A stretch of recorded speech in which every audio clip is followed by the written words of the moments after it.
Hello and welcome to the Daily Mill for Friday the 19th of February 2021. I'm going to start off today with this interview, an exclusive from londonnewsonline.co.uk. This guy here is the new head of recruitment. You may have seen the video that I made on him when he first arrived. I think, was it January the 1st? I think it was the start of January. He's spoke now, he's got a bit of rest after the windows slam shut. He's probably twiddling his thumbs, not got a lot to do, so he's given an interview to Richard Corley of the South London Press, and we're going to have a read of it. It says exclusive interview with Mill's new head of recruitment, Harvey Bussell, and his whirlwind start to life at the Den. It's little surprise that Harvey Bussell describes the last transfer window as the toughest of his career. Not only did the 46-year-old start his job as Mill's new head of recruitment on January the 1st, just as English clubs could begin trading, but there was also the added headache of COVID-19 pandemic. The Lions made two permanent additions, with George Evans arriving from Derby for an undisclosed fee, while Michael Keftenberg was snapped up on a free transfer from Birmingham City. Bussell made the same switch as the Dutchman. He joined the Blues in October 2014 and had been head of scouting for nearly 3 years. Starting a new job on January 1st was very much in at the deep end, but it was really good, said Bussell. Instantly, I had to form really quick relationships with Bully and Josh in the recruitment team. I had to get to know all the staff, especially the coaching ones, who fed into the recruitment process. My feet didn't touch the ground in January. Although we only brought in 2 players, an awful lot of work went on behind the scenes in regards to other players. The 2 we brought in really do fit with what Gary wanted and what the team needed. There are mobile phone dead zones at Mill's training ground, and Bussell moved to a strong signal area for our interview. He jokes that there were times in January when losing connection or not being obtainable had its advantages. That window is relentless. It's 8 days a week. The phone doesn't stop ringing, and you're also making calls.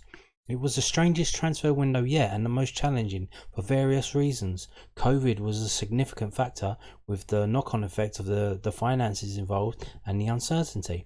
Clubs at all levels need bigger squads and wanting to keep their players. My brief premise of recruitment is the 4 A's. This is interesting. So, his manifesto, Harvey Bussell manifesto for transfers, is 4 A's. The first is ability. You've got to find the right player who suits the manager and formation. You need players with the right attitude. Then, that's another A. Oh, they've missed out there. You need players with the right attitude. Then there is affordability. That's 3 A's. What's the next one?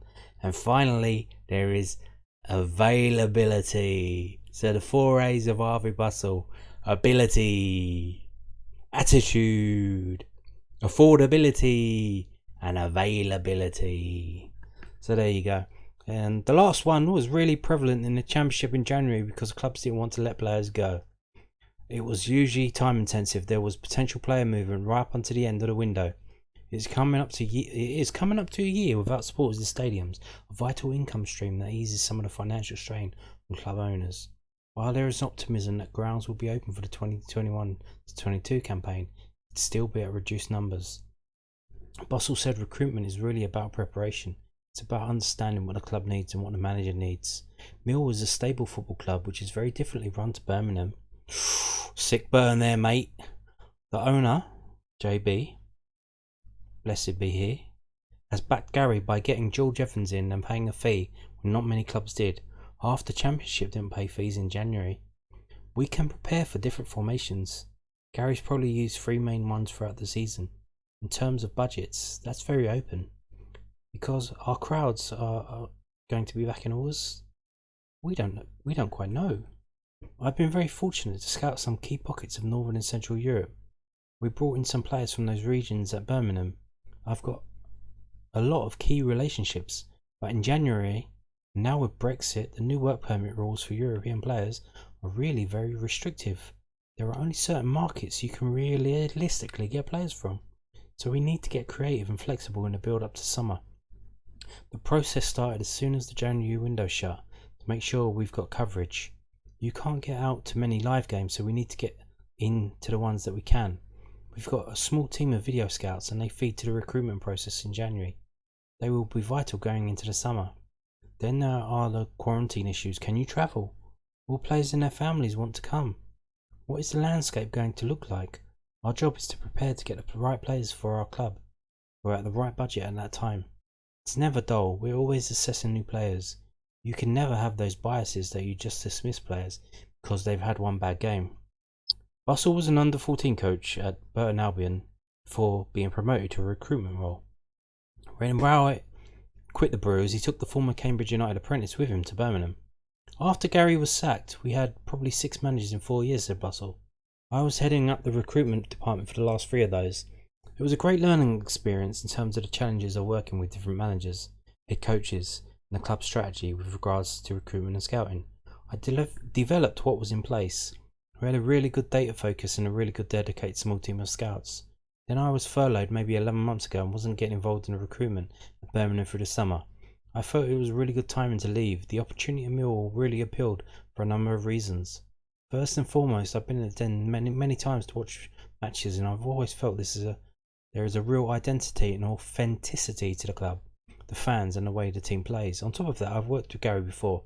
I've watched his development as a manager really closely. He's a brilliant communicator and organiser. I was always keen to work with him again. I went through the stringent interview process and was really fortunate and extremely pleased to be granted the opportunity. Bussell is delighted at the first 2 auditions made under his watch at the Den. He said, I can't believe Birmingham let him, Keftenbell, come to us for free. Gary signed Makel from Holland. He is a warrior type and has a great mentality. He's almost what you term a no-brainer. He fitted straight into the group and was influential in us picking up those draws against Norwich and Watford.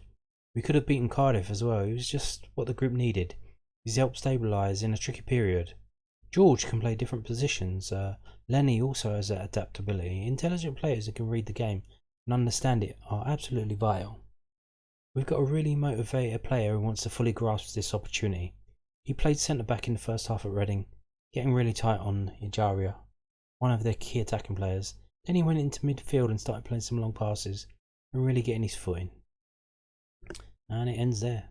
That's a weird place to end it, but I suppose they had a limit on characters, and that was it. So the 4 A's of what have we learned from this story? He's got a process. The 4 A's. Where was that? That was up here, wasn't it? I've forgotten what they are. What were they again? Ability, attitude, affordability, and availability.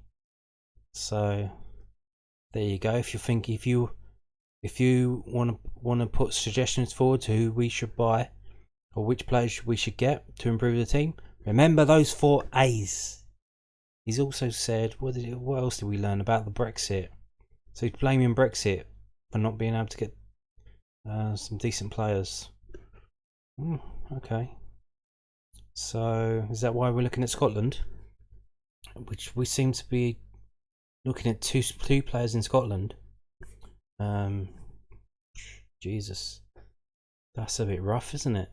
Anyway, there you go. I thought that was interesting, so I thought I'd share that with you. I don't know if you thought it was interesting or if you thought it was silly, especially the way I was reading it. But anyway, so we've got another match tomorrow. Game against Wycombe at home at the Den. 3 o'clock kickoff. And as always, David Prutton, he makes his predictions. And he's made a prediction here. He said Millwall will beat Wycombe by 2-1 tomorrow. I like that. Normally I don't like the guy's predictions, but here's the thing. When we play a northern team, he usually sides with the northern team, no matter the form. But because of 2 southern teams, he's probably just gone for Millwall anyway. So there you go. Will that come true? Who knows? But this is from whoscored.com. This is a website that if you watch any of my stats videos, you will know all about. And let's see what they say. They've got a team up there, but I doubt that's going to be anything like that. We've gone back to midweek games now. We've got We had the game against Birmingham, we got a game against Wycombe, and we got a game against Luton. So I expect a lot of turnover in players. Might even see, probably not, because he might not want to upset him, but we might see McNamara back in for Romeo. Maybe, maybe not. Anyway, who knows? So we've definitely got a lot more injuries than Wycombe. We've got all these players out. I think, yeah, they haven't got any players missing. It says team news: star defender Jake Cooper picked up an injury against Birmingham midweek, so Alex Pearce will deputise on Saturday afternoon. Well, yeah, probably will be Alex Pearce. Oh no, he played nearly a full game against Birmingham, 70 minutes, so maybe he'll start and Muller might come off the bench. But it's Wycombe. They're struggling at a bottom. But I don't know, Muller might be injured as well because he didn't play in the last under 23 games, so maybe we don't have a lot of options. Who knows? But Junior Tenzia was on the bench for the Birmingham game, which was a bit of a surprise. So maybe he might get, if he can't play against Wycombe, then he's not a championship quality player, and you might as well let him go because he's been here. I think this is like his second year as a pro, so he's got to get involved at some time. It says midfield duo Mikel Keftenbeld and Ryan Leonard remained doubtful for the hosts. And for Wycombe, it says Gareth Ainsworth could recall Dominic Gabe to the starting 11 this weekend after the midfielder returned from a leg injury last week. One other change is on the cards for the visitors, with Leicester City loanee Admiral Muskie. Is that his name? Admiral Muskie. Jesus. Replacing Darrell Organ on the right. Aye aye, Admiral. Full steam ahead. Okay, match facts. Wycombe have failed to win 17 of their last 90 matches. Ouch. Millwall have won their last 3 matches. Championship. Hey! Wycombe have conceded at least 2 goals in 6 of their last 7 away matches. Ooh. Millwall have seen over 2.5 goals in their last 3 matches against Wycombe in all competitions.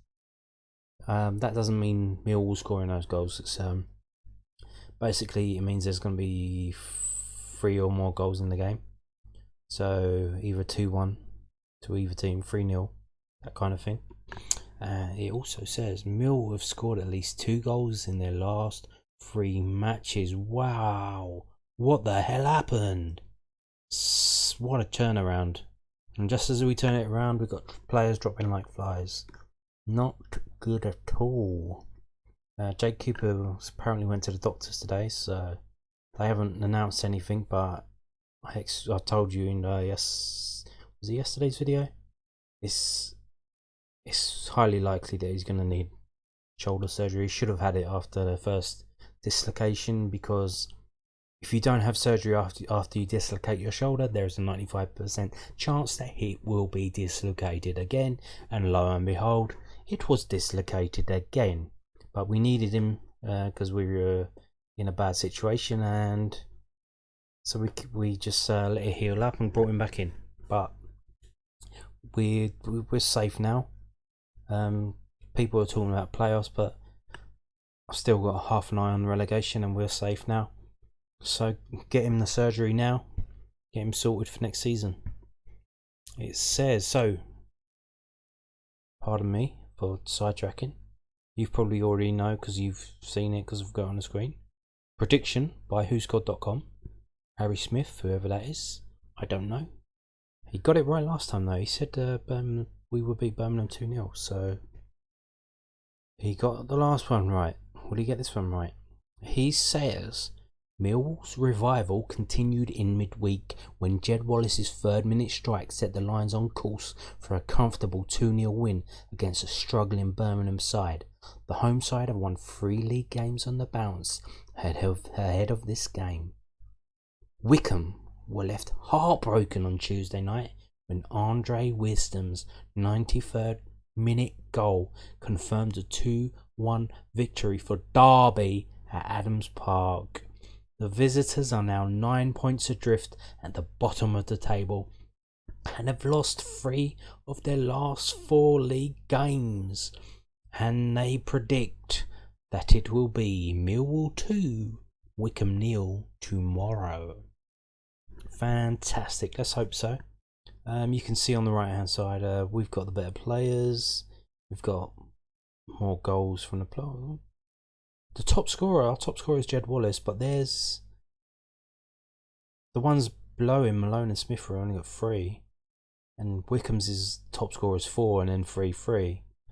So Jed Wallace making a difference. Maybe doesn't get rested tomorrow. Assists pretty similar. Fred there. Will Fred play tomorrow? Will he come back and haunt us? I doubt it.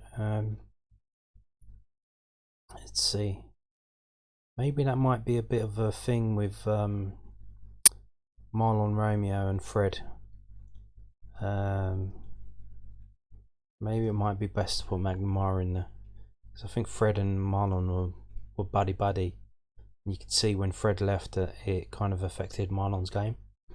So maybe might be best not to play them against each other. Although I'm sure Fred would play. Would he play on the right wing? I don't really know. They say as well, they reckon Millwall, that's us, will steal the ball from the opposition often. That's got a green marking. And they say Millwall will create many scoring chances. Hopefully, because as we already read, they are 9 points adrift at the bottom of the table. They are a League One team playing in the Championship. Let's show them a bit of quality and send them on their way down to League One to play the little teams like Charlton and Gillingham. I'm going to finish up today with just this little thing. It's not really affecting Millwall per se, but it did affect a Millwall player. If you see the video a couple of days ago about a Millwall loan player who got sent back because Dover Athletic furloughed all their players and staff, and it's come through now today. They've actually had a vote, and they're going to end their season again. So they ended last season. It didn't get completed, and this season's been void as well, which is quite shocking, disastrous. And what actually happened, they had a vote. I think overall the North and the South combined, they had enough votes to cancel the season, but the South on their own, they voted to carry on. If you just did it with the South, they voted to carry on, but a lot more teams in the North voted to end it, so it got ended, and there's talk of legal action or whatever. This is from bbc.co.uk. This was earlier today. It says so on Thursday evening, when it emerged that clubs in the National League North and South had resolved to declare their respective seasons null and void, the National League, meanwhile, that's the one above. This is North and South is below the National League, National, whatever they call it. That's a weird name. Meanwhile, will complete its campaign despite 7 out of the 23 clubs voting to end the season. But in a tier below, a majority of clubs were clear they could not carry on amid an absence of grant funding and ongoing uncertainty surrounding the lifting of lockdown restrictions. So it's absolutely killing the game down there, in the kind of semi-pro level, pro-semi-pro, which could have an effect on basically on the under 23 players that we have with this class of under 20 this year who get released. There won't be clubs for them to play for, maybe not, or they won't be able to get paid to play at a decent level. They'll have to go way down, and then they'll have to maybe not. They might not, but might just give up playing football and just get a normal job. But apparently the Gloucester City, who were leading the National League, you can see there that they've already launched legal action. So Maidstone as well, not happy. Yeah, so even though we can't go to the games, we get to watch it on iFollow on the computers. But these clubs down here, they don't have that option. Season's been cut, which is sad. But anyway, let's hope we beat Wycombe tomorrow. Thank you for watching. Goodbye.